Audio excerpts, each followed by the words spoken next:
Hola, ¿qué tal? ¿Cómo andan? ¿Qué dicen? Bienvenidas, bienvenidos a Desiguales. Aquí estamos en vivo por la televisión pública. Capítulo martes, ¿digo bien, Lucila Trujillo? Sí, hoy es martes. Capítulo martes. Bueno, tenemos una jornada muy, pero muy especial, con mucha información en un día en el que, lógicamente, la ciudadanía puede decir, che, paren un poquito, paremos la pelota, porque necesitamos comprender un poco lo que pasa. Nos pasan por arriba algunos acontecimientos y la sensación es que eso también sigue alejando a veces de la política como instrumento. Pero tenemos un día especial, decíamos, y hay que ver cómo está Lucila Trujillo. Yo estoy emocionada. ¿Por qué? Emocionada. Porque nos vamos a dar el lujo de charlar un rato con Ángel Capa, que está en la Argentina desde hace algunos días o algunas semanas en charla presentando su último libro, Fútbol y Política, Conversaciones desde la Izquierda. Y vieron cómo dice la frase, ¿no? En la política como en el fútbol. En realidad es en el fútbol como en la vida, pero nosotros decimos en Desiguales desde hace bastante tiempo, en la política como en el fútbol. Hay mucho cruce, es un territorio hermoso para las disputas de la política y además interpretado por Ángel Capa siempre tiene un plus muy importante. Ya nos metemos ahí, pero como decía Pablo, fue un día de esos que uno dice, pero espera, ¿a dónde vamos? ¿A dónde termina todo esto, no? Incluso aquel que por ahí no está mirando televisión, escuchando mucha radio, pero habla de redes sociales o abre un grupo de chats y se entera que el dólar, por ejemplo, tocó los 421 pesos. Pero queremos hacer un orden cronológico de todo lo que fue este día. Comenzó con lo que está ocurriendo en la ciudad de Bariloche, en el exclusivísimo y hermoso hotel Yao Yao, porque Patricia Bullrich, la candidata a presidenta del PRO, o precandidata, mejor dicho, dio una conferencia de prensa. Andrés Lerner, colega de C5N, de Radio 10 de ámbito financiero, le hizo, la verdad, preguntas que no le suelen hacer a Patricia Bullrich. Y dio dos respuestas muy interesantes. Una sobre el dólar. Esto dijo. ¿A cuánto creen que se iría o qué estimación tienen de cuánto se iría el tipo de cambio con eso? No vamos a hacer cálculos ahora, no sabemos qué va a pasar estos 4 meses. Ayer el dólar volvió a subir, la situación es de una enorme inestabilidad, la inflación es muy alta, así que no vamos a hacer predicciones. Nosotros vamos a actuar sobre realidades y no sobre predicciones en este momento. Pero no sería importante tener como un cálculo de si sería, sí, no sé, más parecido al blue o por encima del blue, digo, porque también tendría un costo social. Estamos trabajando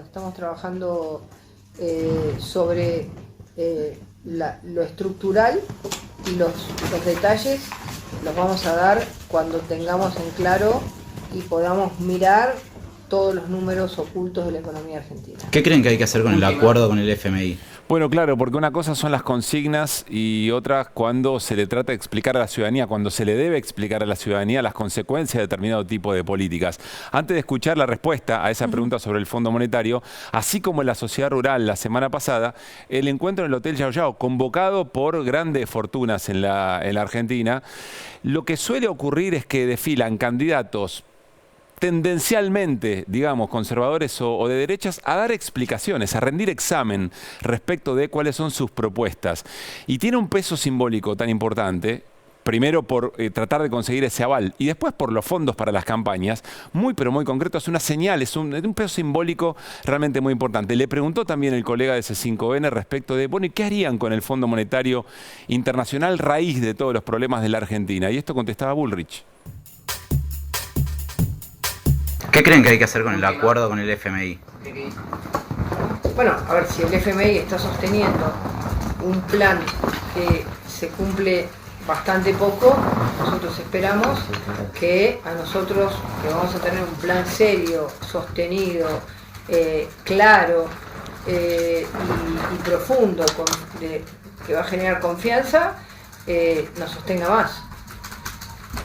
¿Sería pedirle más desembolsos que nos sostenga más? Porque las reservas están en cero, necesitamos tener un colchón. Si no, tenemos que ir a pedírselo a una empresa de colchones y la verdad que no es la solución. Qué gracioso, la verdad. Dos cosas, la verdad, que deja esto que me sorprenden un poco. Una, está ya dando casi por hecho que le van a pedir más guita al FMI. Porque, y esto es lo otro que me queda bien en claro, quieren que les marque el rumbo. Dice Patricia Bullrich, bueno, un plan que no se viene cumpliendo, como enojada por el gobierno nacional porque no está cumpliendo con las metas del Fondo Monetario Internacional. No es lo que dice el fondo, al menos, que está flexibilizando algunas de ellas y que las revisiones que hizo hasta ahora las fue aprobando. No digo que eso sea bueno o malo, digo que es lo que está ocurriendo.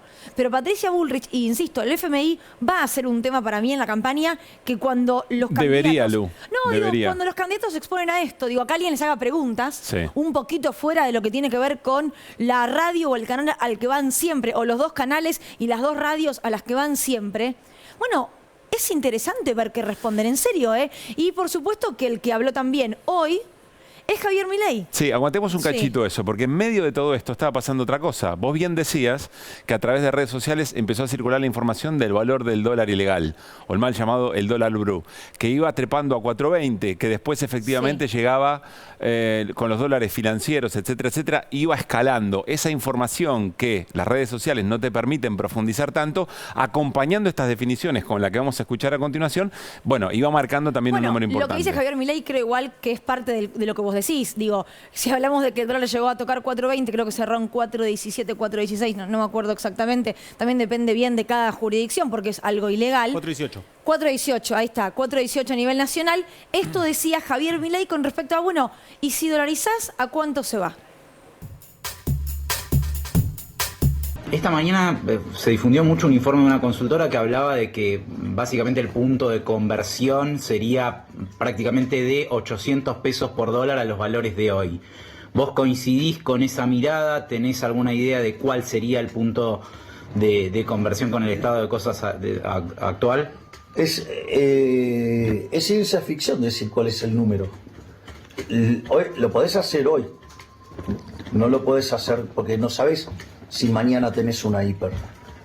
Por lo tanto, eso es... ¿Y hoy cuál sería? No, digo, es al margen de esto, porque lo que determina la conversión son varios elementos. Primero, ¿cuánto son tus pasivos en el Banco Central? La conversión depende de todos esos factores. Entonces, decir hoy a cuánto es el número de conversión es un delirio. Lo podés ir haciendo momento a momento.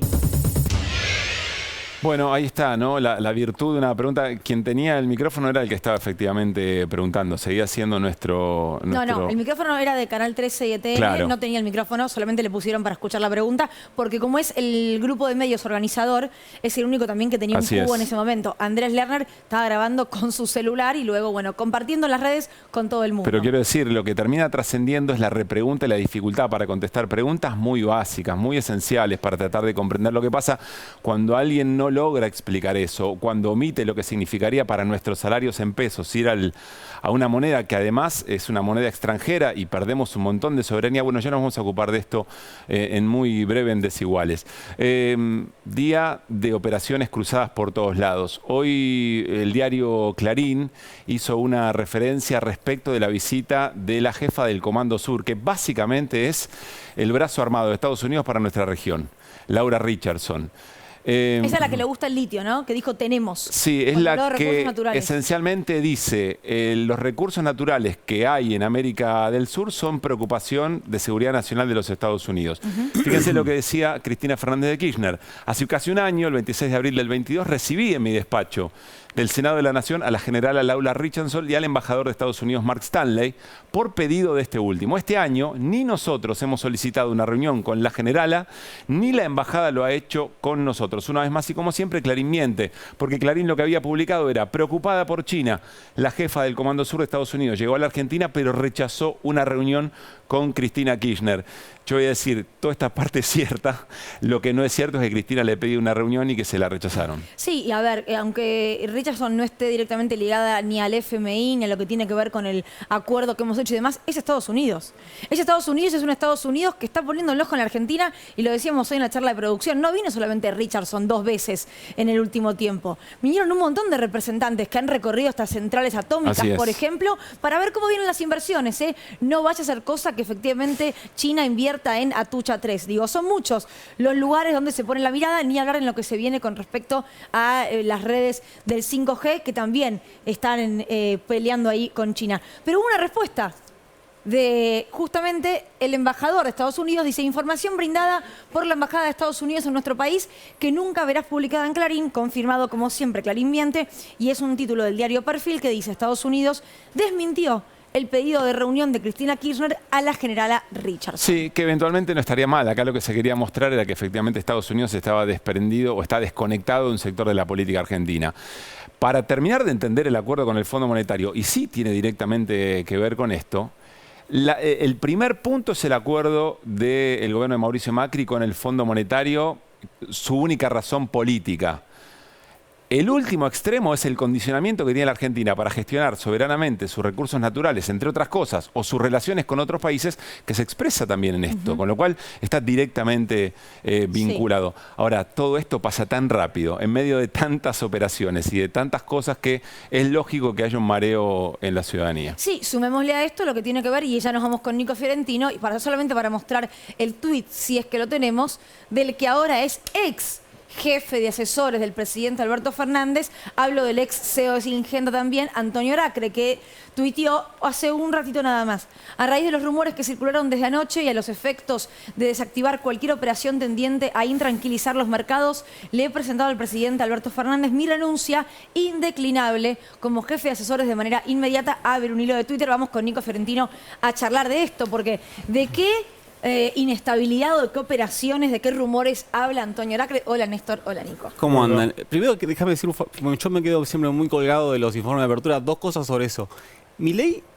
Para, ¿puedo decir algo? En sí. televisión ocurre así. Sí. Si estamos viniendo de eso, hablemos de esto y después nos metemos con Milei y volvemos. Pero no me dejes colgado el graf de Antonio Aracre. Te hablo de Aracre, entonces. Almorzó ayer con el presidente Alberto Fernández. Hay versiones que indican que en esa reunión le presentó algún tipo de propuestas que sabemos, porque son propuestas que él venía impulsando desde antes de ser funcionario, desde cuando era el CEO de Syngenta. Entre esos, recordemos que ya había sido protagonista de una ola de rumores de off the record cuando a fines de marzo, por el 25-26 de marzo, había trascendido a partir sobre todo de una nota de, si no recuerdo mal, fue de La Nata, en el diario Clarín, que hablaba de un plan del gobierno para desdoblar un desdoblamiento cambiario.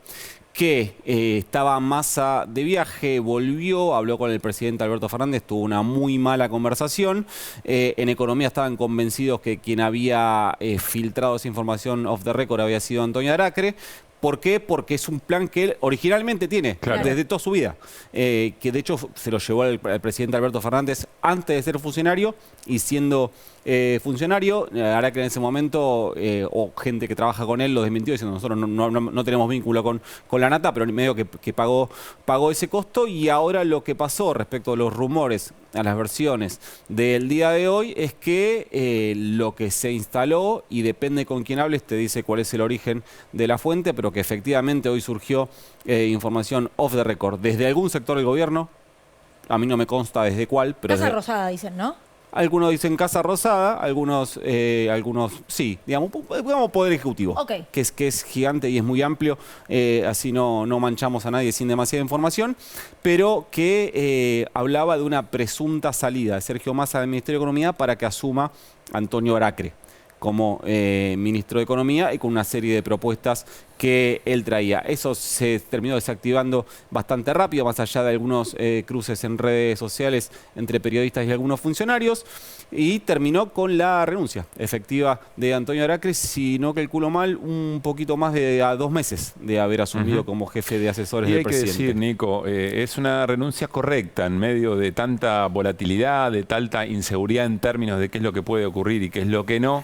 Un rumor como ese es un rumor muy importante. Frente, insisto, a debilidad de músculo político para controlar las principales variables en términos del valor del dólar, como decíamos, ¿no? Que había escalado tanto durante la jornada. ¿Qué te había quedado respecto a lo de Milei? No, respecto de Milei, que es efectivamente lo que decimos siempre, es un duro hacia afuera, pero cuando lo apretás un poquito en términos conceptuales, es la gelatina light de mi compañero Espósito, ¿viste? En realidad lo que quería decir era eso. No, pero vos viste que la gelatina light vos viste cómo duda para responder algo que él tendría que responder. Era yo rindiendo francés de tercero, no sabía ni para dónde salir. Sí. Y después con Patricia Bullrich me llama la atención que le preguntan por el impacto que tendría de medidas medidas que ella va a tomar en caso de ser presidenta y que dice que todavía no las evaluó.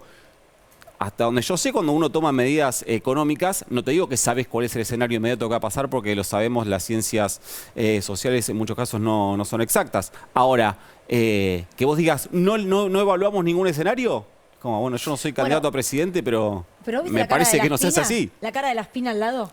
Laspina miraba como concentrado, un punto fijo. No estaba, o sea, intentaba no responder nada. Sí. Sabía que cualquier cosa que diga iba a ser polémica Patricia Bullrich. Sí. Bueno, de hecho lo terminó siendo también, Sí, ¿no? también es parte, Luli, de lo que decías al comienzo, ¿no? Las redes sociales se han involucrado y tienen tanto protagonismo en la discusión de la política que te alcanza con un eslogan, Sí, te claro. alcanza con una frase. Y si evitas la repregunta, mejor, porque entonces no tenés que andar demostrando cuánto sabés y cuánto no, o qué cálculo haces de lo que próximamente podría ser tu responsabilidad. Bueno, así estamos. Néstor, ¿vos querías decir algo? No, pensaba básicamente que si la raíz del problema es la relación de Argentina con Estados Unidos o el precio del dólar, o cualquiera de las otras variantes de las que hemos estado discutiendo, lo que sigue quedando por afuera de todo esto es el ciudadano común, el ciudadano real. Entonces, se pierden por los grandes temas los pequeños temas que son los que resuelven el día a día, la coyuntura del ciudadano común. No parece estar, Pero que están directamente vinculados con pero esto, ¿no? son la raíz de todo el Claro. problema, pero no parecen estar en el tapete de la agenda de la discusión de los grandes temas en la Argentina. Insisto, el ciudadano de a pie, nosotros también que lo somos, hoy decía, che, ¿qué está pasando? Esto es un caos. Sí, A mucho eso voy. vértigo Esto es un y caos. poca Esto es comprensión. A un eso caos. voy. No, y Llámese aparte los dólar, tipos- llámese Milei, llámese Los tipos de Aracre. cambio son economía hogareña, Obvio. literal, y en forma Obvio. directa. Y voy a Aunque sentir no en tenga ni algo, para comprar uno solo, ¿eh? en algo Sí. con vos. Yo soy de las personas que no me gusta decirle dólar ilegal, porque el dólar ilegal transforma también en ilegal al que lo compra. Y la verdad es que hay un universo gigante de personas que la única forma que tienen de endurecer un poquito lo poquito que tienen es ese mercado. Entonces Yo es puedo- ilegal el que vende. Puedo entender lo que decís, pero el dólar es ilegal. Tan ilegal como la cocaína es el dólar. Bueno. El dólar ilegal. No, lo digo en serio. Y es un problema muy, pero muy importante respecto al desbarajuste que tenemos. Desde ya, esto no convierte a quien tiene la necesidad o que cree que efectivamente No, su claro. resguardo. De hecho, el dólar ilegal perdió contra un plazo fijo. Viene perdiendo. Sí, Quien sí. apostó al dólar ilegal perdió. Pero bueno, estamos en, En la en larga, plena siempre. desinformación. Sí, claro, si ves Y en esta la larga, semana, en exactamente. la larga. Vamos con el señor Ángel Capa. Sí, por favor, claro. Porque el libro que está presentando últimamente se llama Fútbol y Política, y con Caruso Ángel decíamos, bueno, ¿por dónde arrancamos? ¿Por la política o por el fútbol? Como quieras, ¿O por las dos juntas, por las siempre? dos juntas. Yo como te digo, quieras. Ángel, ¿te hubieras quedado en el fútbol? ¿Era menos bolonqui con todo esto o no? No, mirá, el fútbol siempre... Es que el fútbol y la política están muy relacionados, todo está relacionado con la política, ¿no? Es decir, nosotros vivimos en el capitalismo y cualquier otro sistema que fuere, y más que un sistema económico es una forma de vida, y el fútbol está dentro de eso y tiene que ver con la política también, claro. Ujú. Vos elegís el fútbol porque es más claro observar con precisión las características, por ejemplo, del capitalismo, pero también te metés en la propia lógica futbolera, hasta en el juego y en la dinámica del juego, Claro. le encontrás una explicación política. Naturalmente, claro. Cuando el negocio invadió el fútbol y se apoderó del fútbol, le transmitió sus valores empresariales. ¿Cuáles son? El beneficio rápido, a costa de lo que sea, a costa del planeta, por ejemplo. ¿Se acuerdan cuando Bush no firmó el Tratado de Kioto? Sí. Que los países que lo firmaron no lo cumplieron finalmente, pero no lo firmó porque dijo que la economía no puede parar.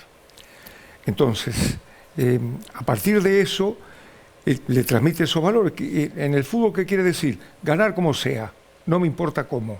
Por lo tanto, el juego está desvirtuado, menoscabado. No importa el juego, no importa cómo juegue. Y antes el juego tenía un valor propio, no era cualquier cosa. El juego te dignificaba, el juego te permitía el orgullo. Es decir, mirá qué bien juego. Ahora da igual cómo juegues. Ahora, ¿en qué momento crees que empezó a cambiar eso? En los años 60, por ahí, ¿no? Primero la clase dominante miraba al fútbol con la nariz fruncida. El fútbol nació plebeyo, es decir, en 1300, me parece que 14, un rey de España lo prohibió precisamente por plebeyo y perturbador. y después lo siguió prohibiendo, pero como es una creación colectiva, siguió adelante hasta que lo reglamentaron los ingleses. Primero apareció en los colegios elitistas, pero después se difundió en los barrios. Entonces el fútbol significaba algo en el barrio, te permitía ser, porque en los barrios la gente más humilde, el destino es ser para otros. En cambio, con lo que hacían, con la pelota, mirá lo que hago con la pelota, eso me pertenece. Y además me da el orgullo difícil de encontrar en la calle. Bueno, todo eso, a partir de los 60, el capital se dio cuenta de que había un negocio tremendo, una convocatoria universal única. Y entonces se apoderó del fútbol y a partir de ahí le cambió los valores. Ahora, vos sabés que cuando decís esto en la Argentina se arma la grieta bilardismo-menotismo, ¿no? Digo, ¿creés que efectivamente existe tal grieta o que en realidad esto es todo un poco más mezclado? Primero pido disculpas por la voz. Pero tenés agua igual, tranquilo. No, sí, pero estoy hablando mucho con amigos y con distintas entrevistas y eso, y se me va la voz. La grieta no es entre Menotti y Bilardo, la grieta es entre dos ideas distintas. Una idea del fútbol que yo llamo de izquierda, que le interesa el contenido. Y otro fútbol que yo llamo de derecha, que no le importa el contenido, lo único que le importa es el resultado. Y eso se llama Menotti, Bilardo, se llama Guardiola, Mourinho y tiene distintos nombres, ¿no? Se llama Luli Caruso, ¿no? También. Sí, también. En Desiguales hay una grieta acá pero, también. A ver, Ángel, ¿no es un mito un poco eso? Porque quien mejor juega, a la larga tiene mejores condiciones de ganar. Porque no es que quien mejor juega renuncia a la ambición de un triunfo. Claro. Así es. Hay periodistas que me dicen, bueno, pero hay que ganar, ¿eh? Y yo le digo, no me digas, menos mal que me lo decís, porque yo no me había enterado de eso.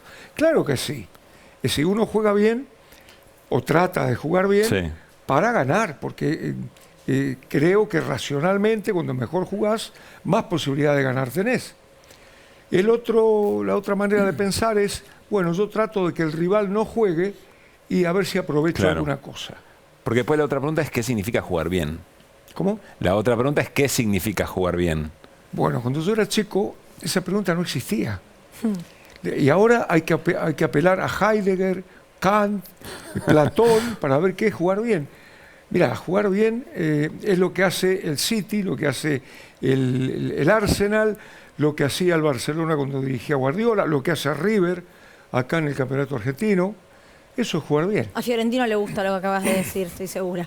Néstor, tenés una pregunta. Sí, miraba el título del libro, Ángel, Conversaciones desde la izquierda. Hace algunas semanas, Joaquín Sabina dijo públicamente en una entrevista que él ahora ya no era tan de izquierda porque estaba viendo lo que pasaba en el mundo. ¿Qué reflexión le merece? Que nunca fue de izquierda. Sabina jamás fue de izquierda. Se le ocurrió decir, yo no soy de izquierda, igual que si yo digo, a partir de ahora yo no soy francés. Nunca fui francés.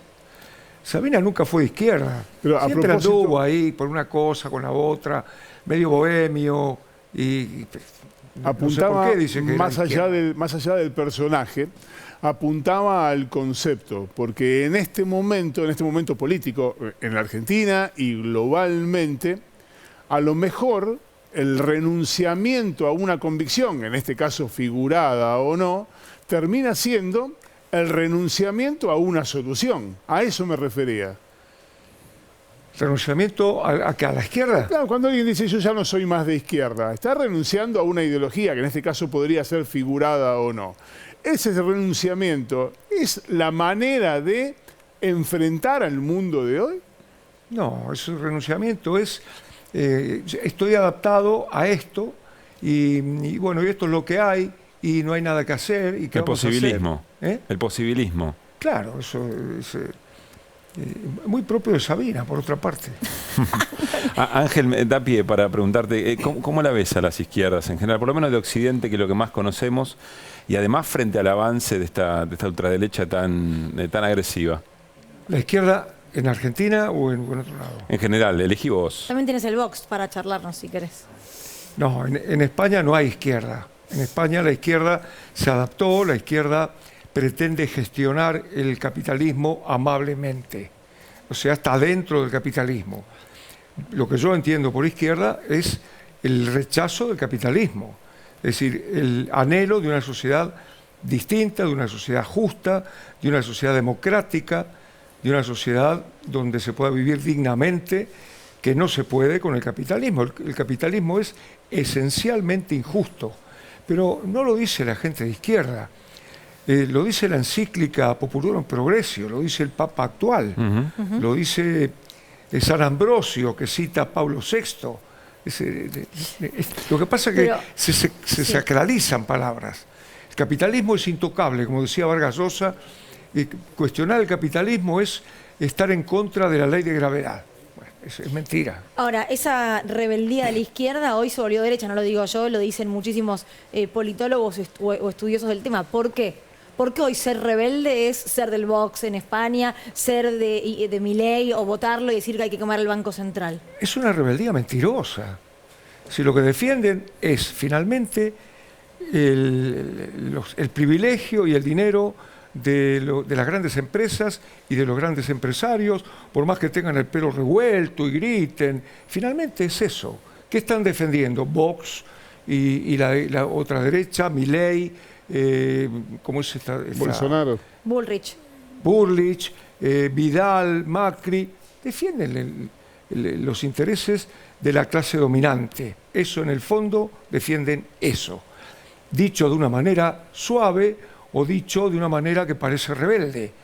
Yo estoy escuchando a Milei y no lo puedo creer. Ahora, Ángel, hay dentro del esquema político, de sectores políticos que no cuestionan el capitalismo como modelo, hay sectores políticos que sí cuestionan el poder dominante dentro del capitalismo. Y es un sector al que la izquierda tradicional siempre le costó mucho coincidir o aliarse. Algo que la derecha sabemos que no tiene muchos pruritos a la hora de aliarse. Y eso muchas veces termina inclinando la balanza en detrimento de todos nosotros, ¿no? Si vos estás dentro del capitalismo, no podés cuestionar a la clase dominante. Lo que podés es gestionar amablemente, cosa que también es una utopía, porque eso no te lo permiten. Te lo permiten de acuerdo a ciertas circunstancias, porque tampoco son tontos. Si hay una gran rebeldía o parece que hay una revuelta general, entonces te dan algo para tranquilizar. Pero yo no puedo, por ejemplo, en España, Yolanda Díaz decía, que era comunista, ahora se metió en Podemos. Bueno, decía que iba a derogar la reforma laboral, pero se reunió con los empresarios, porque decía que es el momento del diálogo. Es igual que si vos querés abolir la esclavitud y te reunís con los esclavistas. No la vas a abolir nunca.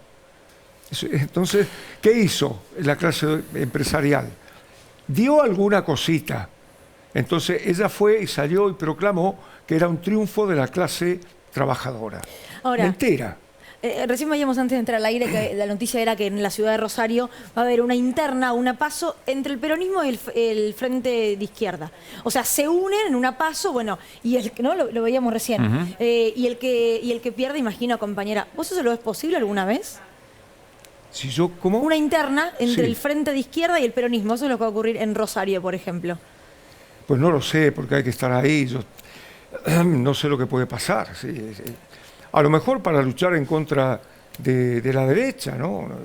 Entonces es posible circunstancialmente que ocurra eso. Pero a ver, Ángeles, es interesante porque está claro que hoy no hay una alternativa concreta al capitalismo posible. Hay que construirla desde ya y renunciando o siendo posibilista es muy difícil esa construcción, digamos, ¿no? Si se renuncia a priori a esa posibilidad. Pero lo cierto es que en lo inmediato no está esa chance. Y como decía Nico, hay fuerzas políticas que tratan de darle al capitalismo un imposible rostro humano, coincido en eso, pero que inevitablemente tienen que intentar contener esas fuerzas desembosadas del capital. ¿Ahí cómo te movés? Esa es mi pregunta, porque yo entiendo que vos tenés plena conciencia de que hoy, por lo menos ahora, no aparece una alternativa real, una gestión del mundo socialista, por decirlo de alguna manera. La lucha siempre fue tratar de lograr lo imposible. ¿Te acordás? Las mujeres no votaban. Las primeras mujeres que empezaron a luchar a favor de eso, fue tremendo la lucha que tuvieron. Durante mucho tiempo, inclusive contra sus maridos. Parecía una cosa imposible. ¿Qué pasaba en ese momento? Le decían, mira, esto es imposible, la mujer no va a votar. Y siguieron peleando, y siguieron luchando, y ahora parece algo natural. Lógicamente que es algo natural, pero en ese momento no. Cuando luchaban para abolir la esclavitud, también parecía imposible. Cuando luchaban para conseguir las 8 horas de trabajo, también era algo imposible. Pero las luchas siempre fueron desde abajo, con mucho sacrificio, logrando lo que parecía imposible, porque si no, estamos metidos en lo menos malo. Bueno, vamos a votar esto porque si no viene Milei o viene Bullrich, ¿y qué va a hacer mientras tanto? Pero toda la vida va a ser así, nunca vamos a dar un paso adelante. Hablas del voto de la mujer y me metes en el feminismo, ¿no? Hay una frase del feminismo que dice lo personal es político, es justamente relacionado a esto del fútbol y la política siempre unidos. Y en la Argentina y en el fútbol específicamente hay un movimiento muy grande de mujeres que quieren empezar a cobrar como los varones, tener los mismos derechos como jugadores y trabajadores que los varones y demás, pero también en muchos casos de violencia de género. Y cómo lo tratan los clubes es un debate. De hecho, hoy, sin ir más lejos, el jugador de Boca, Sebastián Villa, no sé si es titular o no por la Libertadores, pero se fue. Es titular bárbaro, se fue. El banquillo de los acusados como violento y como por haber amenazado a su expareja a ponérsela de Boca y ser titular en la Copa Libertadores. ¿Qué ves ahí? ¿Qué está faltando? Está faltando, digamos, una ley que se imponga verdaderamente. Una ley que se aplique verdaderamente, porque efectivamente, es decir, la rebelión de las mujeres es justa. Hay violencia de género, el machismo se resiste al avance de la mujer, a la igualdad de la mujer, y claro, sigue habiendo violencia de todo tipo, ¿no? Ahora, hay una cosa que a mí no me deja de a veces alarmar y es ese pacto de hombres, ese pacto de machos que hay en el fútbol muchas veces, en un vestuario, en una dirigencia, ni hablar. No se termina de romper. Digo, en Boca, y digo Boca como puedo decir cualquier club de la Argentina, se hace caso omiso.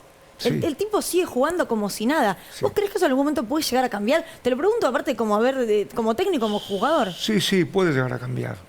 Puede llegar a cambiar porque las mujeres están haciendo valer sus derechos en todo el mundo, no solamente en Argentina, también en España y en todo el mundo. ¿Vos lo pondrías a Villa en la cancha? ¿Cómo? Si fuese tu jugador, ¿vos a Villa lo ponés en la cancha, estando acusado de lo que está acusado? Mirá, en primer lugar, está acusado, hay que ver si es cierto, eso también es verdad. Hay que tener la presunción de inocencia.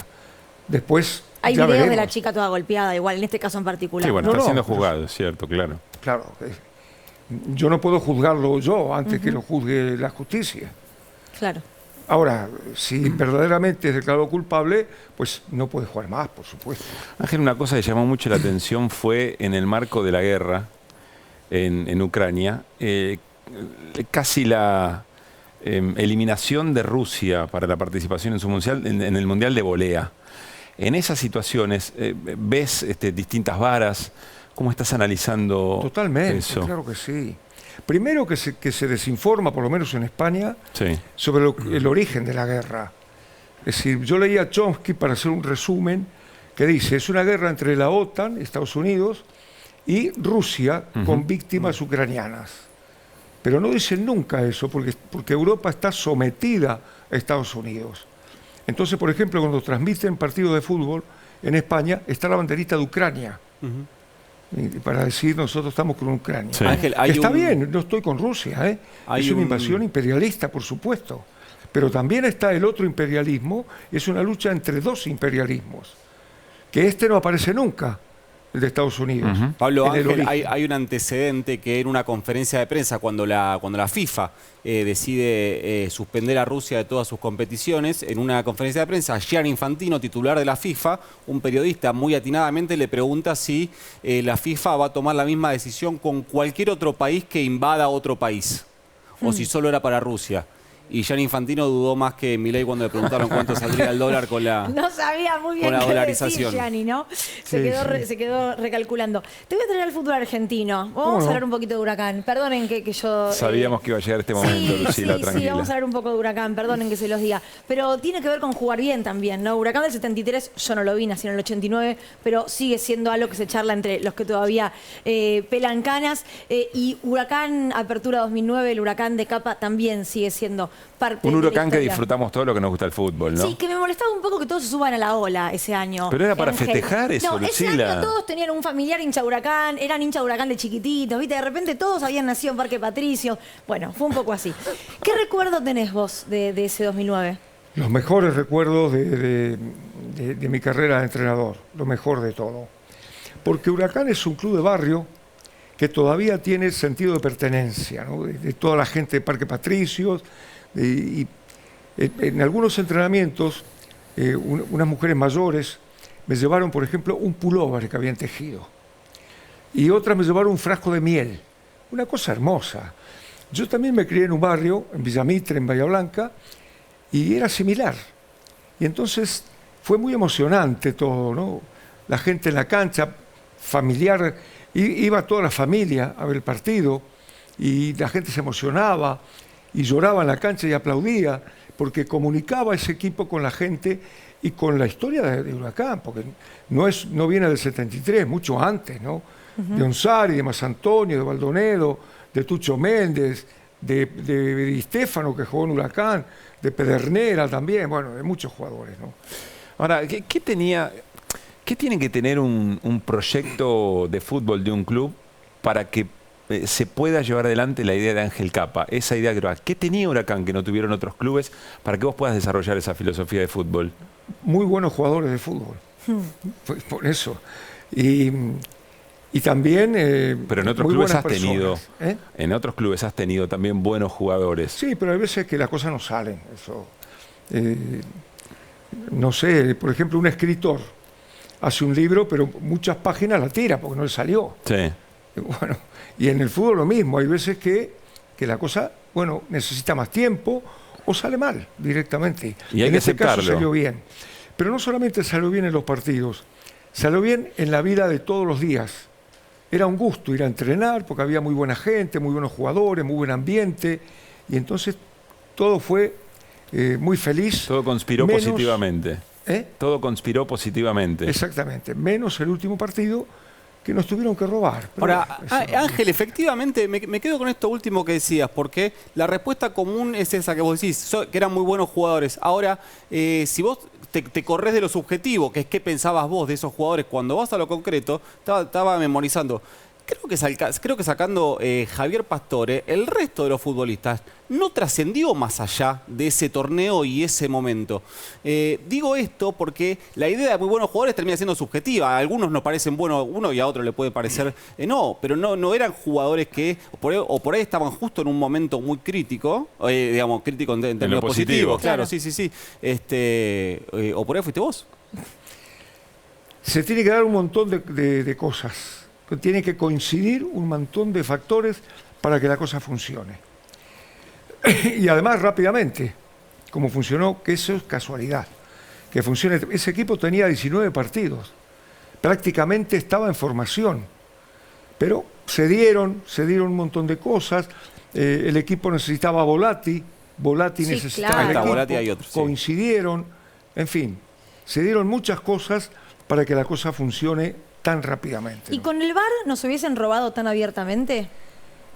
En Argentina, sí, también.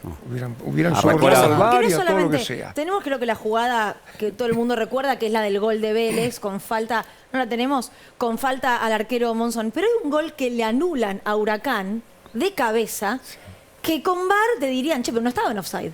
Y con un buen árbitro también, porque el juez de línea era una pelota, un tiro libre. Sí, claro. O sea, no estaba el movimiento de los jugadores. Es imposible no ver esa jugada. Porque estás ahí y lo estás viendo. Pero a ver, Ángel, desarrolla un poquito más respecto del VAR. ¿Cuál es tu idea? Porque eventualmente hubiera quedado efectivamente mucho más expuesto. Hoy pasa, se cometen injusticias, pero el árbitro queda muy expuesto con la existencia del VAR. Sí. ¿Te gusta o no te gusta la tecnología para esto? La tecnología con el fútbol no tiene nada que ver, porque todas las jugadas son interpretables, igual que en cualquier juicio. Matar está mal, pero hay un montón de interpretaciones para darle 2 años o cadena perpetua. Y esto también, todas las jugadas son interpretables. ¿Qué pasa con el VAR? Lo interpretan desde la tecnología. Por ejemplo, está 1 centímetro fuera de juego el hombro izquierdo. Y eso, futbolísticamente, no significa nada. Pero tecnológicamente, están los números, está fuera de juego. No tiene sentido. No tiene sentido futbolístico. Te dan datos, te dicen, el número 5 falló 10 pases. ¿Por qué? No te dicen por qué. A lo mejor él no tiene la culpa. El equipo no funcionaba, no se mostró nadie y falló los pases. ¿O cuántos kilómetros corrió? Tampoco tiene sentido. Corrió a favor del juego, en contra del juego, lateralmente, para atrás, para adelante. Los datos no dicen nada. Pero hay un negocio enorme detrás de todo eso. Sí, claro. Hablando de negocio. Hablemos de negocios, hablemos de Independiente, porque detrás de lo que estaba ocurriendo justamente en el Club de Avellaneda, sale siempre el fantasma de las sociedades anónimas. Vemos este informecito, lo charlamos con Ángel. Acaba de renunciar Fabián Doman a la presidencia de Independiente. Muchachos, hoy en el Club Atlético Independiente acaba de asumir Macri. Acaba de ocurrir un golpe de Estado en Independiente. Acaba de asumir Macri. Si el mundo fue y aceptó la figura de la sociedad anónima, el fútbol argentino también lo tiene que aceptar. Para ubicar un poco el universalismo de la situación, esto forma parte de un master plan. Tratar de llevar la mayor cantidad de instituciones deportivas a la inviabilidad para convertirlas en sociedades anónimas. Lo que se ha hecho en la organización del fútbol argentino es lamentable, estamos atrasadísimos, tenemos una competencia devaluada, seguimos sin aceptar la modernización que ha tenido el fútbol en el mundo, donde hoy hay empresas administrando clubes. ¿Ves este fantasma de las sociedades anónimas como algo posible en Argentina? Parece mentira que Macri siga hablando y esté en el fútbol, con todo lo que hizo, ¿no? Es increíble. Y sí, ellos quieren eso. Quieren privatizar todo, no solamente el fútbol, todo. Bueno, escuchaba a Milei que quiere privatizar las calles. O sea, es un delirio ya completo. O sea, privatizar las calles, como dice, como las rutas están privatizadas, ¿por qué no las calles? Yo digo, pero yo pensaba que era un chiste. Bueno, ellos quieren privatizar todo. Y convertir las sociedades en una carrera donde algunos corren con Ferrari y otros con bicicleta con una rueda pinchada. Pero para ellos es esa carrera, ¿no? Vos que convivís, digamos, ¿no? Conocés perfectamente el fútbol argentino y la esencia de los clubes. Recién hablabas del club de barrio, lo que significa un club de barrio. Allá hay empresas dueñas de clubes. ¿Cuál es la diferencia? ¿Qué es lo que se percibe como distingo del fútbol argentino que no lo es? El hincha pasa a ser cliente. Muy sencillo. El hincha no tiene ni voz ni voto. Después, bueno, hay compromisarios que están comprados y que son muy pocos. El hincha desaparece del club, cuando en realidad es el dueño del club. Porque los clubes no son empresas, son sentimientos. Lo han transformado en una empresa. Entonces, ¿qué quiere la empresa? Ganar dinero. Sí, y claro, el presidente el dueño del Valencia vive en Singapur. No tiene ni idea de lo que es el Valencia, de lo que significa el club. Y en cambio un tipo de 60 años sí tiene idea y tiene sentimiento, pero no existe. Entonces le venden cosas, le venden la camiseta del ídolo. Vos fíjate, contribuyen los medios de comunicación también. Un tipo compra la camiseta de, yo qué sé, de Messi en 130 o 140 euros y no es la camiseta de Messi, es cualquier camiseta que le ponen Messi. Pero el tipo está convencido de que es la camiseta de Messi y venden millones de camisetas. Entonces, una vez el Madrid, cuando salió campeón de Europa, vendían relojes que decía Real Madrid. y decía, siéntase usted también campeón de Europa. Y el tipo va y lo compra y se lo pone y dice, yo también soy campeón de Europa. Ángel lo mencionó a Messi, es inevitable preguntarle qué le generó la selección argentina campeona del mundo. No te escuché bien. Creo que es inevitable preguntarle, después de la alusión a Messi, qué le generó la selección argentina campeona del mundo en Qatar.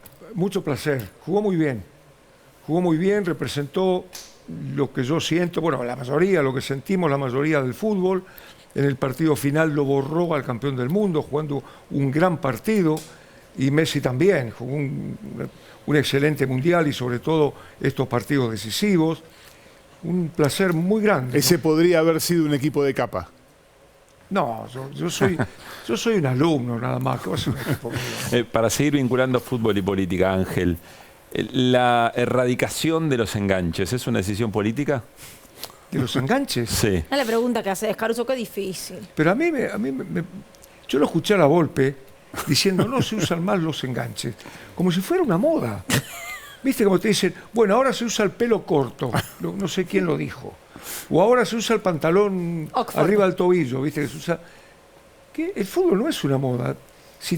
Depende de los jugadores que vos tenés. Por ejemplo, la Volpe, a quien respeto y quiero mucho, pero discrepo, decía, en mi equipo Riquelme no juega.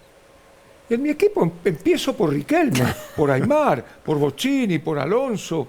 ¿Cómo no van a jugar los mejores Porque se decía jugadores? que había una función que no cumplían. ¿Viste lo que decía? Que cuando tenían la pelota jugaban con 12, pero si no la tenían jugaban con 9. Eso se le ocurre a él, es mentira eso. ¿Te gusta Riquelme o Verón o Pasarela como digo, ex jugadores como dirigentes? En principio sí, pero lo que pasa es que yo tengo un defecto. Esos jugadores que fueron tan grandes, yo no puedo desligarlo de lo que fueron como jugadores. Para mí Pasarela fue jugador, Riquelme fue jugador, y cometo una injusticia porque tienen derecho a hacer otra cosa. Pero yo los veo como jugadores. Tenemos que despedirte, Ángel. La verdad fue un placer charlar con vos.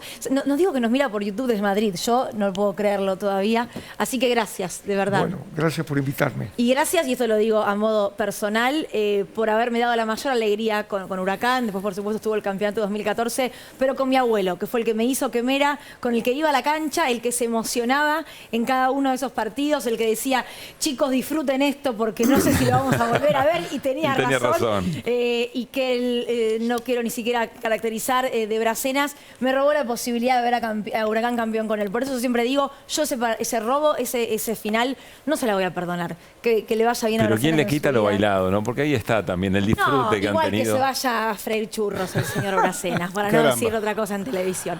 Gracias, Ángel. de verdad, gracias Gracias Ángel. a ustedes. Y toda mi familia me está escribiendo, mandale saludos. Ya le mando los saludos, no los conoce, no les importan sus saludos, pero se los mando igual en este momento. Es un placer. Gracias. Bueno, Gracias. la sonrisa de Trujillo no entra en la pantalla, que no sé si alguna vez pasó esto, No, pero eso nunca, es le cierto. pedí una foto. Nunca le pido foto a nadie, hoy le pedí una foto acá, hoy estoy en modo fan. Bueno, nos vamos al señor Néstor Espósito. Estuvimos hablando del Fondo Monetario Internacional en el arranque del programa y lo seguiremos haciendo lamentablemente durante bastante tiempo, pero en este caso escuchen qué interesante. En el mes de febrero, a finales de febrero, la Auditoría General de la Nación sacó una serie de documentos en los que analizó cómo fue la secuencia legal y política de la contratación del empréstito, del préstamo con el Fondo Monetario Internacional. En los últimos días, la Procuración del Tesoro, que son los abogados del Estado, llevaron esos documentos a la jueza María Eugenia Capuchetti. Capuchetti, otra vez sopa. Sí, bueno, porque allí, desde marzo de 2021, hay una denuncia abierta por presuntos delitos relacionados con la contratación del préstamo con el Fondo Monetario Internacional. ¿Qué dicen los informes de la auditoría que ya están en manos llevados por la Procuración del Tesoro a la jueza Capuchetti? Miraron esta placa, porque probablemente ahí encuentres unas cuantas respuestas. Dice que los expedientes administrativos de respaldo para la toma de la deuda fueron generados después de la firma. Es decir, primero firmaron y después hicieron los informes que demostraban que estaba todo bien hecho. En lugar de haberlo hecho con una evaluación primero tomaron el crédito y después firmaron los papeles. Exactamente. Entonces, lo que dicen es, debieron haber analizado esto previamente y como consecuencia del análisis tomar el préstamo. Aquí hicieron al revés. Primero tomaron el préstamo y después armaron los papeles que justificaban ese préstamo. Seguimos viendo algo más de lo que dice ese. Dice que el Banco Central no emitió una opinión previa sobre el impacto en la balanza de los pagos futuros. Claro, no lo hizo antes de tomar la deuda. Pero después de tomar la deuda, un informe del Banco Central indica que en diciembre de 2018, es decir, apenas unos 7 meses después de tomar el crédito ya era impagable. 7 meses después, el crédito ya no se podía sostener y esto había generado un impacto violento respecto de las posibilidades de pago, de cancelación de ese mismo préstamo. Tengo una pregunta ahí. ¿El informe del Banco Central era validante? Es decir, ¿tendría que haberse hecho antes, más allá de la recomendación política de que te analicen si lo podías pagar o no? Lo que debió haber pasado es que le debieron haber preguntado al Banco Central. Mira, vamos a tomar este crédito con el fondo y lo vamos a tomar en estas condiciones. ¿Podemos o no podemos? ¿Podemos o no podemos? Eso se hizo después. Esa pregunta que debió haberse hecho al Banco Central no se hizo. Cuando se hizo después, el Banco Central dijo esto no se puede pagar. Imposible de pagar. Bien. Seguimos viendo la placa, hay apenas 2 cuestiones más. Fíjate esa historia. El préstamo queda claro que no pasó por el Congreso, pero podía evitar el Congreso por la ley 24.156. ¿Qué es lo que dice esa ley? Le delega al Poder Ejecutivo la posibilidad de firmar un préstamo con organismos internacionales a los que Argentina pertenece. Argentina pertenece al Fondo Monetario, es decir, el Poder Ejecutivo podía haber firmado sin pasar por el Congreso un préstamo. ¿Pero qué pasó? El Poder Ejecutivo es unipersonal, es el presidente de la Nación. ¿El presidente de la Nación firmó algún decreto? No hubo decreto, lo firmaron ministros, secretarios, titulares del Banco Central, es decir, segundas líneas. ¿Se cuidó Macri de no firmar? No se cumplió ni con la ley que indica que la deuda externa pasa por el Congreso, ni con la excepción a esa ley que dice que tiene que firmarlo el presidente de la Nación. Si se cuidó o no se cuidó, lo concreto es que el cuidado principal no está en no haberlo firmado, sino en que la causa judicial hace 2 años que está abierta y no ha avanzado nada. Vemos rápidamente los últimos 2 puntos de esos informes. El primero dice que el segundo, y escucha esto porque es increíble, el segundo y el tercer desembolso no fueron incorporados al presupuesto nacional. ¿Y a dónde fueron? En tu casa, vos con tu pareja, juntan los sueldos los dos, arman un presupuesto para manejar el hogar. Pero tuvieron suerte y ganaron a la quiniela, entonces tienen 10 pesos más. ¿Qué hacen con esos 10 pesos? Bueno, decidís discrecionalmente qué es lo que vas a hacer. Bueno, pero son tu pareja y vos. Aquí había un país detrás y discrecionalmente se resolvió que se hacía con el segundo y el tercer desembolso del Fondo Monetario. ¿Qué fue lo que pasó? Lo que dice la placa en el último punto. Que faltaron informes periódicos de trazabilidad y transparencia en el uso de esos fondos. Es decir, no está claro qué fue lo que se hizo con esos fondos. El propio informe dice que lo que se hizo fue alentar el carry trade. Es decir, este mecanismo por el cual los capitales con libre ingreso a la Argentina llegaban, se pasaban a pesos, tenían en LELIQ y en LEVAC intereses exponenciales, exorbitantes, como el dólar estaba más o menos estable, se pasaban a pesos, después volvían con esos intereses siderales a comprar los dólares y acto seguido el dinero se iba del país. Eso es el carry trade. Eso en criollo se llama fuga de divisas. Y timba, ¿no? Y timba financiera. Dos elementos sobre esto. Primero, la responsabilidad de nombres propios por no haber cumplido con las reglas básicas de cómo firmar. Es decir, el acuerdo es ilegal. Esto es lo que está sosteniendo el procurador. Entonces, ¿quién responde ante la justicia respecto de la ilegalidad del acuerdo con el Fondo Monetario? Y el segundo elemento, que creo que también es igual de importante, la pregunta es, el gobierno del Frente de Todos, ¿qué uso político hizo de esta información que se conocía para ir a una negociación aún más dura con el Fondo Monetario para continuar el acuerdo? Lo único concreto en esta historia es que en la apertura de las sesiones ordinarias de 2021, el presidente Alberto Fernández anunció la presentación de una denuncia. Unos días después, la Procuración del Tesoro efectivamente hizo esa denuncia. Y es todo lo que pasó en la causa judicial. En la investigación por la toma del crédito con el Fondo Monetario, todo lo que pasó fue eso. ¿Dónde está trabado, Néstor? En el juzgado de la jueza María Eugenia Capuchetti, dicho sea de paso, la misma jueza que tiene a su cargo la investigación por el intento de magnicidio contra Cristina Fernández de Kirchner. Todo combina con todo, ¿no? Sí, pero qué contundente esta información y qué bronca, ¿no? Gracias, Néstor. De nada. Hacemos una tanda muy breve, queda de todo en Desigual, así que quédate, ya venimos.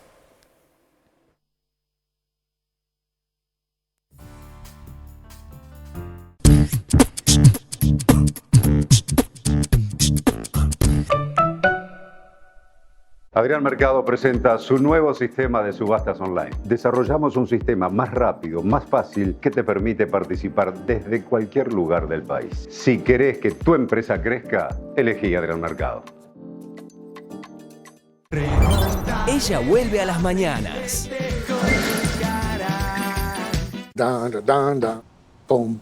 Un living donde se habla de todo. Hablar con la E, y creo que es un acto político de inclusión.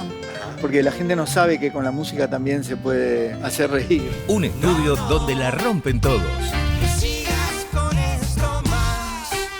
Yo viví 20 años en España y con todo lo respeto que hay una cultura a veces más fuerte europea que en la propia España. Cuando el anfitrión es Lito, no queda tema sin tocar.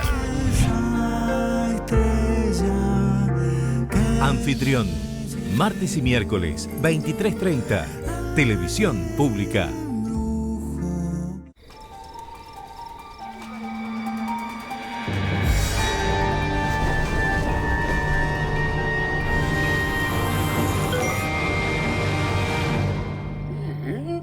Con modo discreto, mira tu home banking sin miedo desde la app de BBVA. Tus datos se ocultan cuando tenés a alguien detrás tuyo. Qué lindo cuando la ves. BBVA, creando oportunidades. En Carrefour tenés 7 días de ofertas. Hasta el lunes, 12 cuotas sin interés en todas las heladeras y notebooks. Además, 50% de descuento en la segunda unidad de remeras, buzos y pantalones. Compra también en carrefour.com.ar. Vuelvo a las mañanas, ¿sabías? Para entretenerte, para informarte, pero sobre todo para aprender muchas cosas con vos. Me acompaña un grupo de gente hermoso que sabe mucho de muchísimas cosas. Aunque no parezca. Sí, la intención es que lo que no sepamos lo vamos a preguntar. Inédito, ¿no? Queremos unas mañanas únicas, divertidas, con mucha energía para compartir. Te esperamos a las 10. Mañanas Públicas con Ernestina Pais. Muy pronto por la Televisión Pública. Ser o no ser dulcera. Ser o no ser espontáneo. Está bueno ser tal como sos sin sentir molestias en la panza. Sertal es tu aliado para aliviar los dolores y malestares digestivos. Sertal, qué felicidad sentirse bien.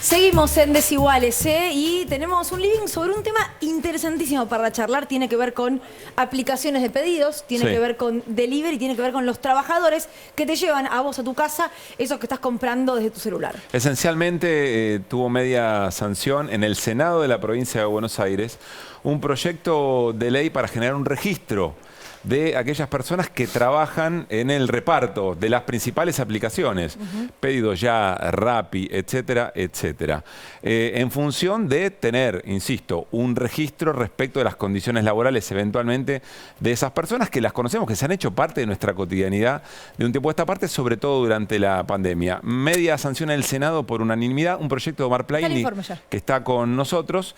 ¿Y qué pasaba en diputados? Se venía una discusión en comisión para ver si eso podía tratarse en diputados. Insistimos, provincia de Buenos Aires, 25.000 trabajadores y trabajadoras. Vemos el informe.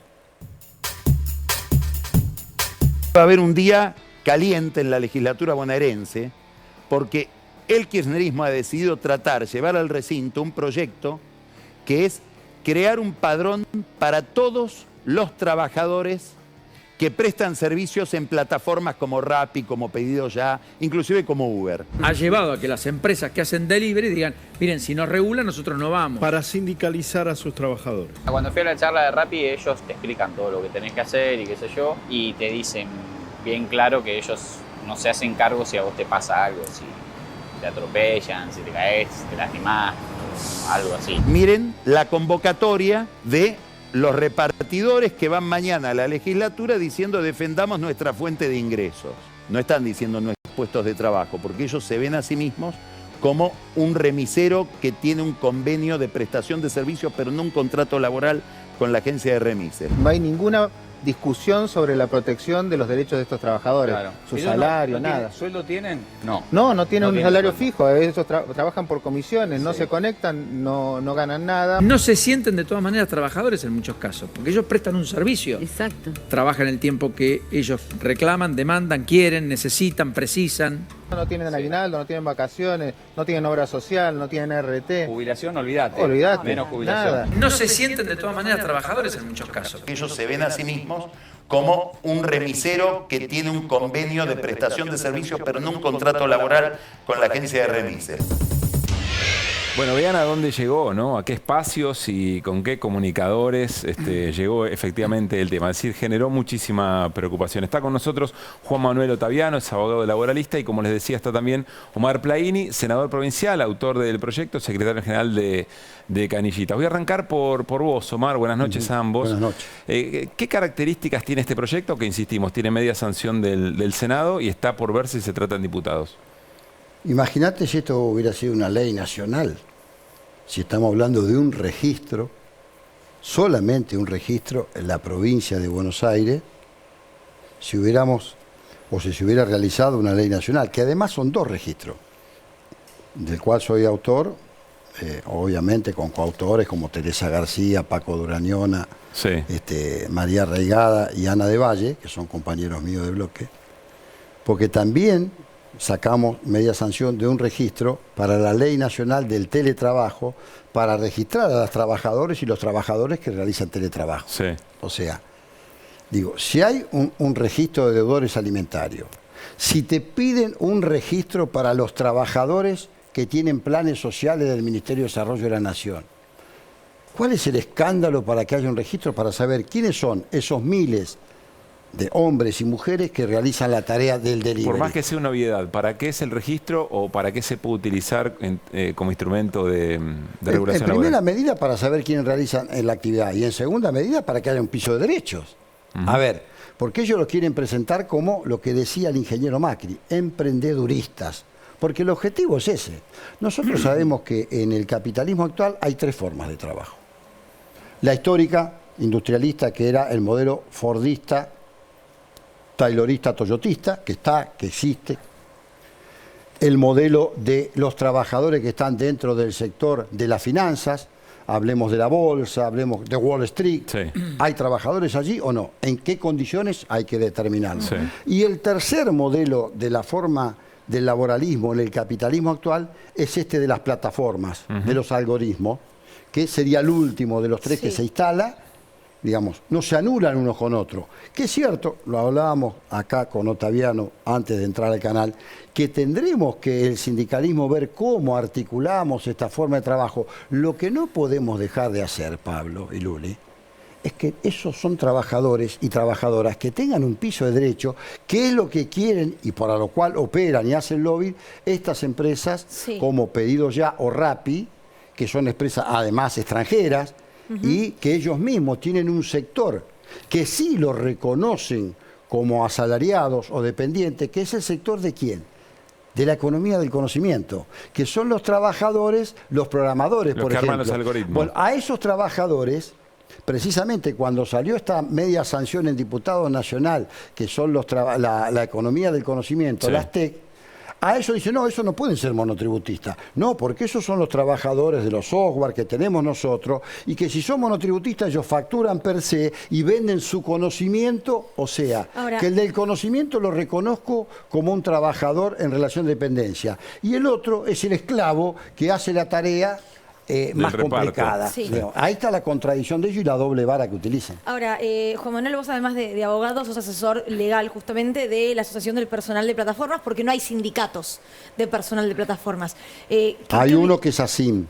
¿Que es un sindicato ya con personería gremial? Sí, tiene personería gremial en el ámbito de la Ciudad Autónoma de Buenos Aires. Hay muchos sindicatos y trabajadores hay otros que están en formación tratando de organizar Ajá. en el sector, sin dudas. Eso sin ¿Y dudas. qué opinas sobre esto? Mira, los trabajadores de plataformas creo que no se conciben como emprendedores, no se ven como independientes, se ven como trabajadores, pero no necesariamente van a trabajar o quieren trabajar de la manera que nosotros esperamos que trabajen. Nosotros tenemos una idea de que trabajar es entrar una hora y salir... ¿Asalariados registrados? Sí, como asalariados, pero tenemos una idea de que se trabaja por un tiempo de trabajo, como, no sé, entras a una hora, te vas a una hora y en ese tiempo que tenés una jornada de trabajo, laburás de manera continua. Este tipo de trabajo no es así. Este tipo de trabajo es discontinuo. Incluso los trabajadores tienen hasta el derecho de, digo derecho porque las plataformas se lo reconocen, no porque se lo reconozca la ley, de rechazar tareas, de rechazar pedidos. Si rechazaste, vienen menos. Sí, claro, te impacta en el ranking, en un puntaje que después implica que no te den tanto trabajo en el futuro. Con lo cual mucho derecho a rechazar no tenés. Pero tenés un margen, tenés una mínima posibilidad, aunque sea ínfima posibilidad, de rechazar tareas, de elegir horas. Y eso tiene una importancia, porque hay otros trabajos, como explicaba recién Omar, en donde no podés hacer eso de ninguna manera. Una cajera de supermercado, si se para y quiere ir al baño en el momento que ella quiere, puede tener una sanción. Si llega un poquito tarde, puede tener una sanción y hasta la pueden despedir. En el trabajo en plataformas, precisamente porque existe una forma de organización del trabajo que es distinta, que es algorítmica, esto permite que haya mayor variabilidad en la jornada, más discontinuidad en la jornada. Si eso no es reconocido como un derecho y regulado, por ejemplo, para que esos puntajes no impacten como la empresa de plataformas quiere, sino que esté escrito, si elijo tales horas, me va a repercutir en el puntaje de tal manera. Si no elijo tales horas, de tal otra. Esas reglas no están en la ley. Y el Parlamento Nacional, o la justicia, todavía está en deuda con los trabajadores de plataformas, porque no les reconoce ni los derechos laborales tradicionales, ni tampoco estos derechos laborales nuevos. ¿Omar? Sí, yo creo que evidentemente hay nuevas formas de trabajo. Lo que nosotros no podemos dejar de hacer, y máxime quienes venimos del mundo laboral y con pertenencia de clase, es que tengan un piso de derecho. Ellos lo que buscan es que ese trabajador lo quieren poner como un emprendedor. Pero entonces, Omar, ahí lo que no me queda claro la verdad de este registro, porque por lo que yo leí, implicaría que el Ministerio de Trabajo expediría certificados habilitantes, ¿no? Y es un registro obligatorio, además. Claro, para saber quiénes son los que ejercen el trabajo. Y que esa información tiene que darla una vez al año las aplicaciones. Digo, los empleadores, entre comillas, ¿o no? ¿O es un registro voluntario? No, obligatorio. No, está bien, pero digo, ¿de la persona o de la empresa? De ambos. La empresa tiene una persona que está trabajando con ellos y tiene la obligatoriedad de que esté registrado, si no, ¿cómo sabemos? Entonces, de hecho, el Ministerio de Trabajo ha sancionado en este tiempo. Sí. Ha hecho inspecciones y ha determinado estas cosas. No es novedoso. Yo te voy a dar un ejemplo. No, pero la pregunta que te quería hacer es, vos decís, esto le daría derechos y si da un derecho hay una obligación también, ¿no? Pero obvio. ¿Cuáles serían? Porque si esa ley que menciona Juan Manuel no existe, digo, si en la letra no existe sobre lo que sería ese trabajo, ¿qué derecho le daría? En primer lugar, que tengamos el registro para saber quién ejerce este trabajo y esta actividad. Sí. A partir de allí nosotros tenemos que trabajar sobre una ley nacional.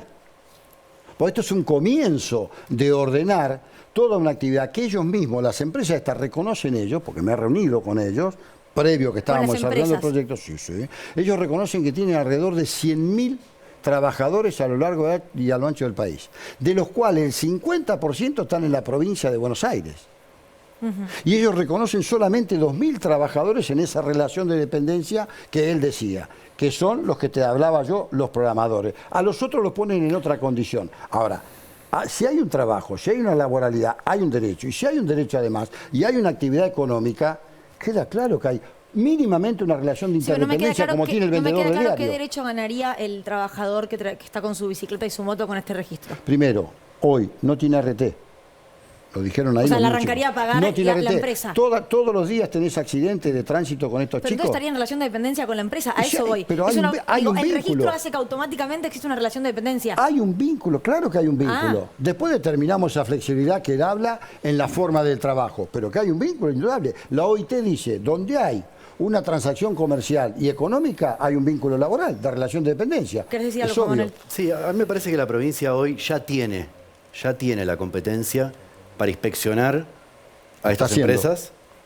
Ya la tiene esa competencia, tanto la tiene que ejerció esa potestad de inspeccionar a las empresas, detectó trabajo no registrado en aplicación de la Ley de Contrato de Trabajo Nacional les puso multas a las empresas y esas multas fueron confirmadas por la justicia de manera definitiva. Es decir, todo el camino de controlar a las empresas con la ley disponible que hoy tenemos ya se hizo.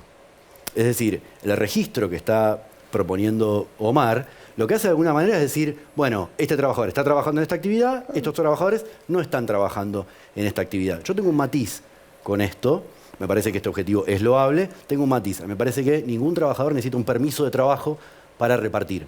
Esto de lo habilitante, decís vos. Sí, sí, como una habilitación para poder trabajar. Esto tiene una similitud con algo que se intentó en la Ciudad de Buenos Aires en el 2017, una ley que promovió el PRO, que estableció esto, una habilitación individual para los trabajadores. El resultado fue que, lo vemos hoy en los controles, ¿no? Por la calle.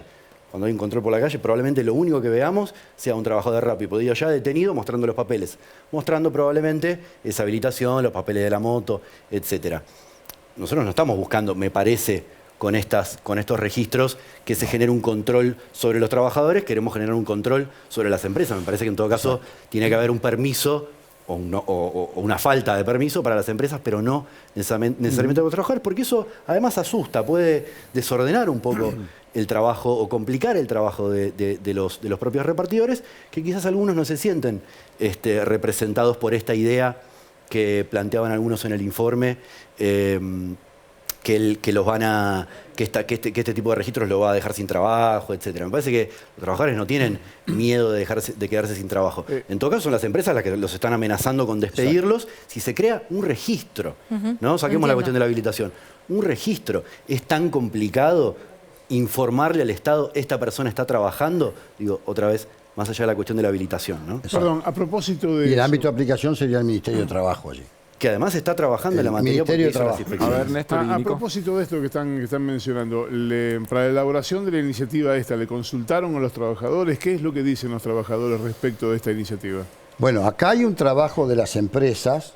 Perdón, Omar, yo ahí quiero aclarar algo. Yo, por lo que leí hoy, Mario López, de la Asociación Sindical de Repartidores, dijo que no le consultaron y entiendo que hoy hay una protesta de trabajadores en la puerta de la legislatura diciendo que no los consultaron. No es así. Mario López conversó conmigo, hace 1 año y medio estuvo conversando conmigo. Antes de que yo trabajara con esto, y no es el único. Pero por este proyecto, digo. Por la situación que estaban ellos y lo hablamos. Y eso no es un sindicato, ni siquiera todavía está en formación. Es un grupo de... Una asociación, sí. Es un grupo de trabajadores que intentan asociarse. Había 40 o 50 compañeros y bien válido es. Estamos hablando que la provincia de Buenos Aires está al 50% y en la ciudad de La Plata no debe haber menos de 1.000, 1.500 que realizan esta tarea. Digo esto para que entendamos la situación. Ahora, hay un trabajo de las empresas que lo dice muy bien el presidente Gustavo Petro de Colombia, cómo operan sobre el trabajador, cómo han utilizado a los trolls, porque si ustedes ven los tweets que ellos me han dirigido en mi caso, o otros legisladores, es tremendo cómo operan ellos. ¿En qué sentido?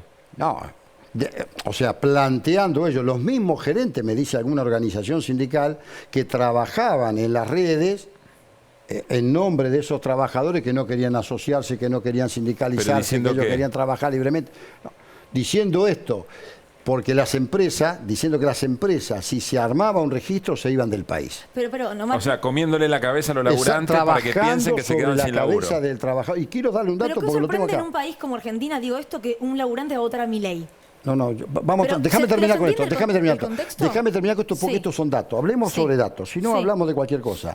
Cuando me reuní con estas empresas, y estuvieron varios de los gerentes, una de ellas dijo que en el último año hicieron 21 millones de transacciones. Repito, 21 millones de transacciones. Que cuando fue el año de la pandemia, el desarrollo de las empresas se adelantó entre 2 y 3 años. Porque la sociedad consumía porque no podía salir. Que tienen 35 centros de distribución propios en la provincia de Buenos Aires. Que hay 20.000 comercios adheridos, de los cuales el 80% son gastronómicos. Y que en la provincia de Buenos Aires esta empresa tiene el 50% de los trabajadores. ¿Qué quieres decir con eso, Omar? Digo que hay un circuito de comercialización que yo quiero mirar cuánto están evadiendo. Además de las otras, ¿cuánto están evadiendo? Porque terminamos siempre en la misma centralidad de estas cuestiones.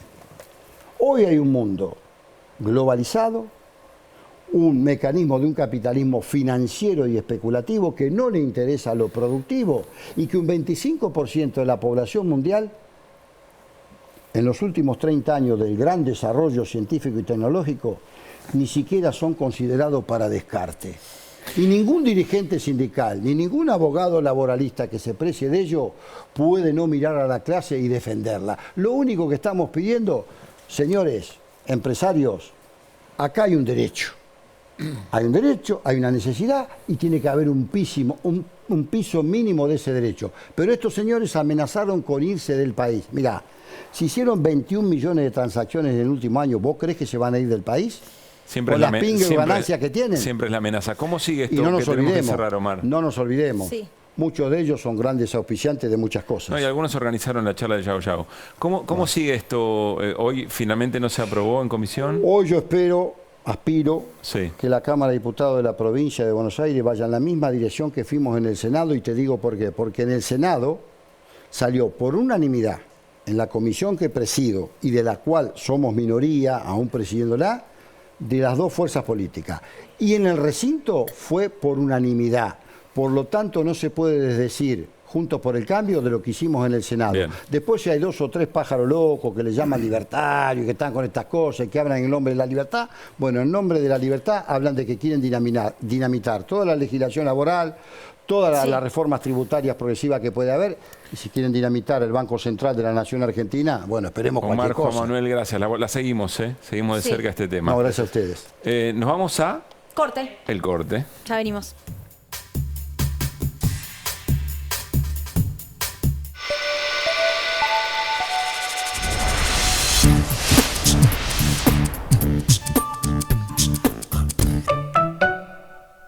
Todos sabemos lo que representa para la logística de una empresa una flota moderna de vehículos. Por eso, a la hora de renovar el parque automotor, piense en el especialista. Adrián Mercado, líder en subastas industriales. ¿Quieres sal?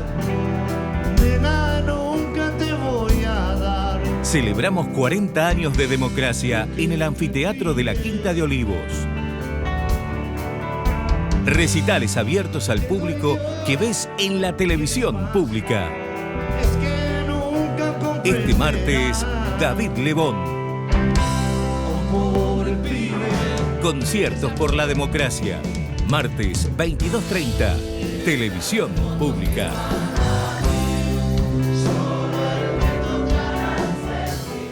Nuestros cuerpos, nuestra voz. Nuestras axilas, nuestra elección. Depiladas, con pelos o con marcas. No importa cómo sean. Todas merecen el mejor cuidado. Por eso cuando elegís DAV, elegís más que protección. Único con un cuarto de crema humectante y vitamina E. Probá DAV y sentí la diferencia desde el primer uso. Me siento hermosa con mis axilas. ¿Sabés algo del caso de Tehuel? ¿Dónde está Tehuel? Es un caso complejo el de Tehuel. No es sencillo. Por eso está el fracaso del Poder Judicial a un año de la desaparición de Tehuel. El cuidado y el derecho. A mí me parece injusto que yo me vaya a trabajar y que queden ellas dos solas. Documentales con perspectiva de género. Tener, digamos, la valentía, la rebeldía, diría yo, de poder leer realidades familiares muy distintas a la de una. Televisión contra las violencias. Las tareas. Miércoles, 22:30. Televisión pública. ¿Tu pelo elige cuidar el planeta? DAV creó el nuevo DAV Real Poder de las Plantas para cuidar tu pelo y el planeta. No es un shampoo más, es la primera línea natural de DAV a base de plantas, sin siliconas, sulfatos ni parabenos. El poder de las plantas se une al cuidado de DAV. Ahora podemos tener un pelo brillante, fuerte y nutrido como el mundo que queremos. Nuevo DAV Real Poder de las Plantas. Cuida tu pelo y el planeta.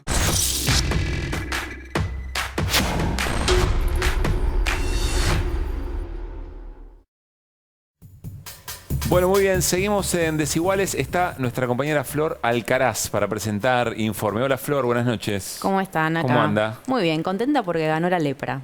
Tenía que decírtelo. No, listo, yo me voy a retirar.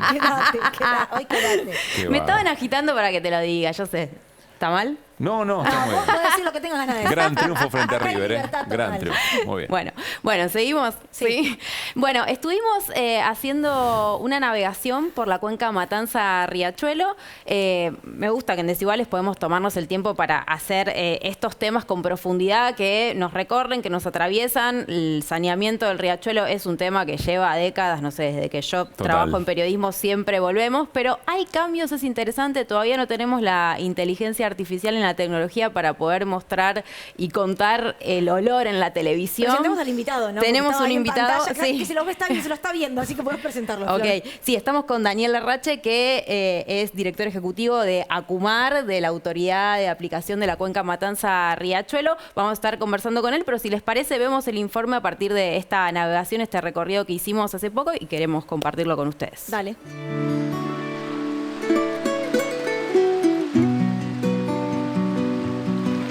La cuenca Matanza-Riachuelo es una de las postales más emblemáticas del desarrollo industrial del país, pero también es el símbolo de sus consecuencias sobre el ambiente. Vamos a recorrer este curso de agua que afecta la vida de 5 millones de personas, casi el 10% de la población del país.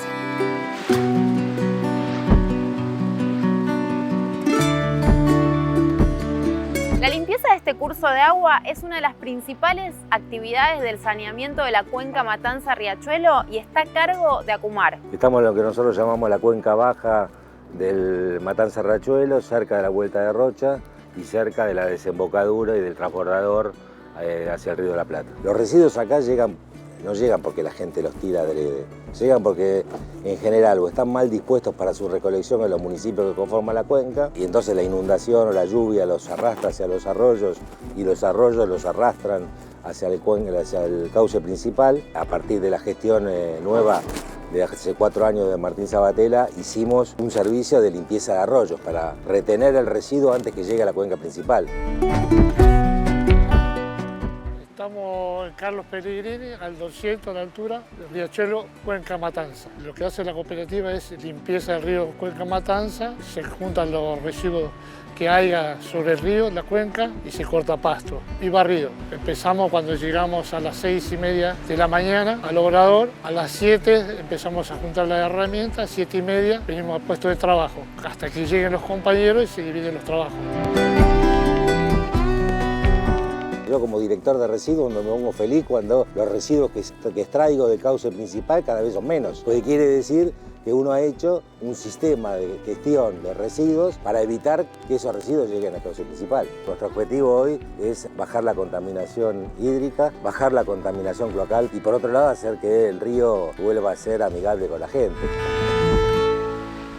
¿Cómo cambió el paisaje, el agua, el lugar? Acá antes era prácticamente impenetrable y de a poco se fue limpiando con los compañeros y fue evolucionando hasta hoy día que hasta peces en el agua hay, tenés patos, hay tortugas, muchos animalitos andan también.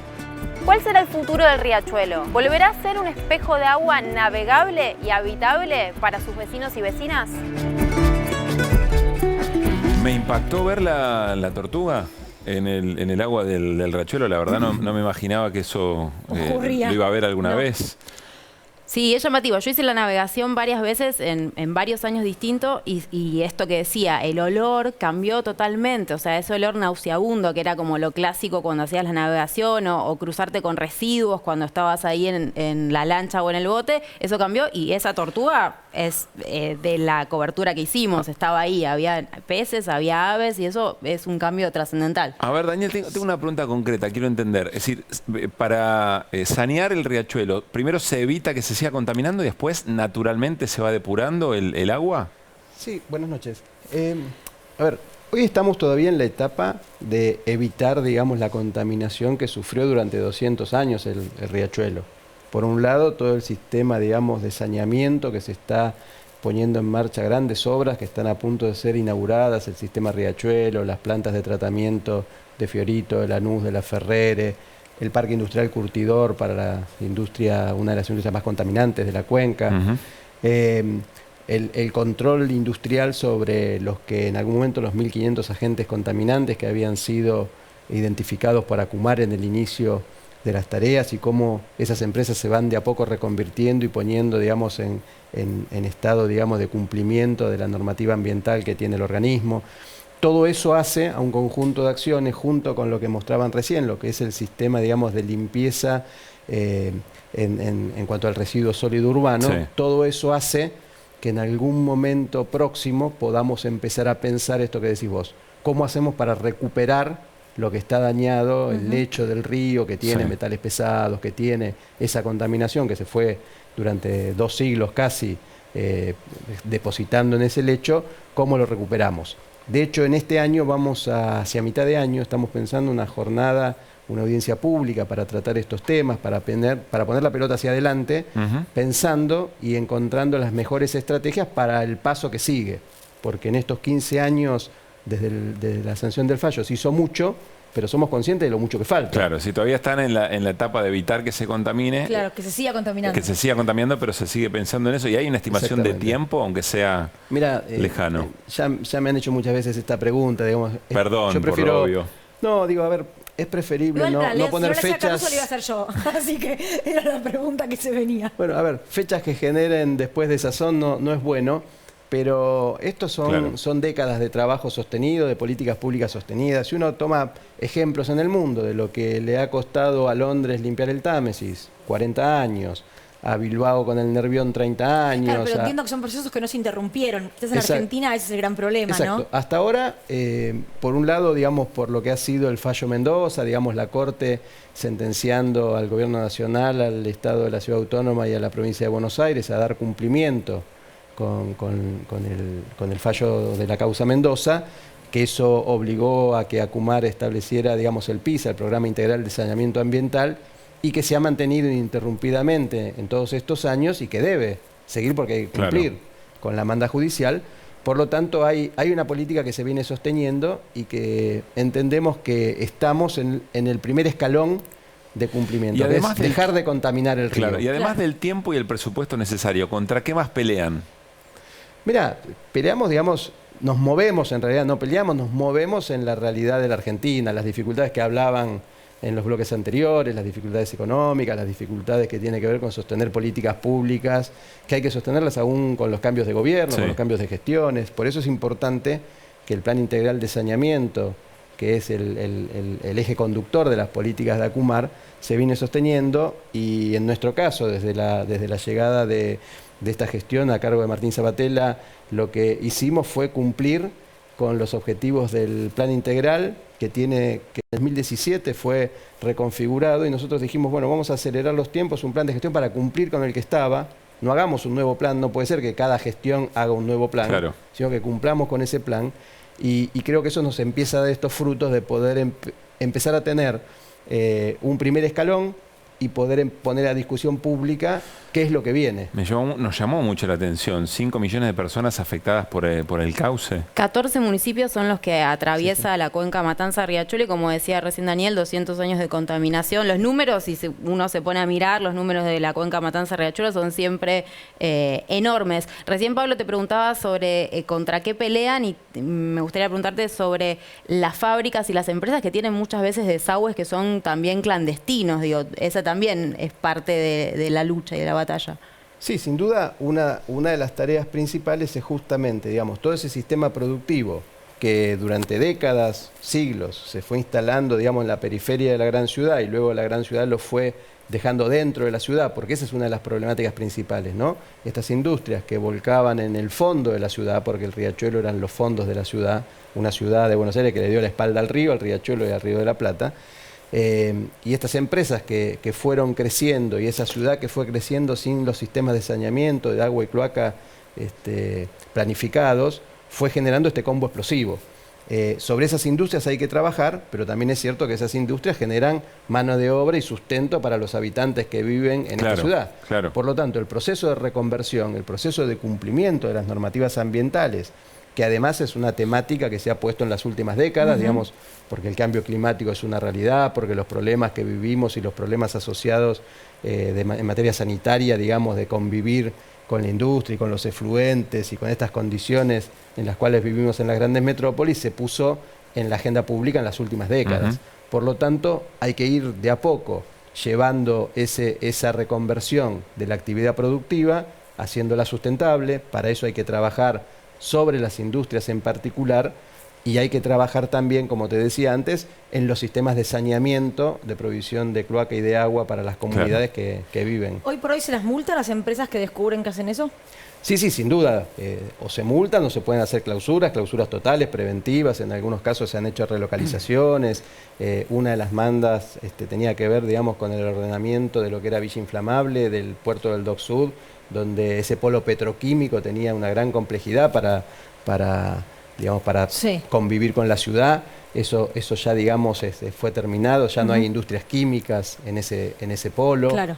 Seguimos trabajando y estamos trabajando ahora fuertemente en Lanús en la construcción de un parque industrial para la industria curtidora, porque las curtiembres será tal vez la actividad más contaminante de la cuenca baja del río. Daniel, gracias por haber venido. Gracias a ustedes. Y gracias, Flor, como siempre, por los informes. A ustedes, gracias. Quedó toda la información de Nico frente de todos, que se reúne el día viernes, parece que hay otro congreso, así que mañana Nico seguramente con más información, porque son días un poco intensos, así que recargada la columna. Hasta mañana, pasen bien. Chau.